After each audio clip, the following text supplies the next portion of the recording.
തദ്ദേശ തെരഞ്ഞെടുപ്പ് തീയതി ഇന്ന് പ്രഖ്യാപിക്കും. ഉച്ചയ്ക്ക് 12 മണിക്ക് സംസ്ഥാന തെരഞ്ഞെടുപ്പ് കമ്മീഷൻ വാർത്താ സമ്മേളനം നടത്തും.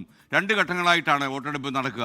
വലിയ ആകാംക്ഷയായിരുന്നു എന്നാണ് തദ്ദേശ തെരഞ്ഞെടുപ്പ് എന്നുള്ളത്. അക്കാര്യത്തിൽ ഇന്ന് നമുക്ക് തീരുമാനം അറിയാമെന്നുള്ളതാണ് ഏറ്റവും ഒടുവിൽ പുറത്തുവരുന്ന വാർത്താക്കുറിപ്പിൽ നിന്ന് മനസ്സിലാക്കാൻ കഴിയുന്ന കാര്യം. നേരത്തെ ഇതുമായി ബന്ധപ്പെട്ട സാങ്കേതികമായിട്ടുള്ള എല്ലാ നടപടിക്രമങ്ങളും തെരഞ്ഞെടുപ്പ് കമ്മീഷണറും മുഖ്യ തെരഞ്ഞെടുപ്പ് ഓഫീസറും ഒക്കെ പൂർത്തിയാക്കിയിരുന്നു. അതിന് പിന്നാലെയാണ് ഇന്ന് തദ്ദേശ തെരഞ്ഞെടുപ്പ് വിജ്ഞാപനം വരും എന്ന തരത്തിലേക്കുള്ള സൂചനകൾ പുറത്തുവരുന്നത്. അല്പസമയം മുൻപ് ഇതുമായി ബന്ധപ്പെട്ട സംസ്ഥാന തെരഞ്ഞെടുപ്പ് കമ്മീഷണറുടെ ഔദ്യോഗിക വാർത്താക്കുറിപ്പ് വന്നിരിക്കുന്നു. ഉച്ചയ്ക്ക് 12 മണിക്ക് ഈ തെരഞ്ഞെടുപ്പ് കമ്മീഷണർ ഒരു വാർത്താ സമ്മേളനം വിളിച്ചിട്ടുണ്ട്. സംസ്ഥാന തെരഞ്ഞെടുപ്പ് കമ്മീഷണർ ഒരു വാർത്താ സമ്മേളനം വിളിച്ചിട്ടുണ്ട്. ആ വാർത്താ സമ്മേളനത്തിൽ ഇതുമായി ബന്ധപ്പെട്ട വിവരങ്ങൾ, അതായത് വിജ്ഞാപനം സംബന്ധിച്ച വിവരങ്ങൾ ഉണ്ടാകും. 2 ഘട്ടങ്ങളിലായി സംസ്ഥാനത്ത് തെരഞ്ഞെടുപ്പ് ഉണ്ടാകും എന്നുള്ളതാണ് നിലവിൽ പുറത്തുവരുന്ന സൂചനകൾ. മാത്രമല്ല, ഇപ്രാവശ്യം തെരഞ്ഞെടുപ്പിൽ കൂടുതൽ പ്രത്യേകതകളുണ്ട്.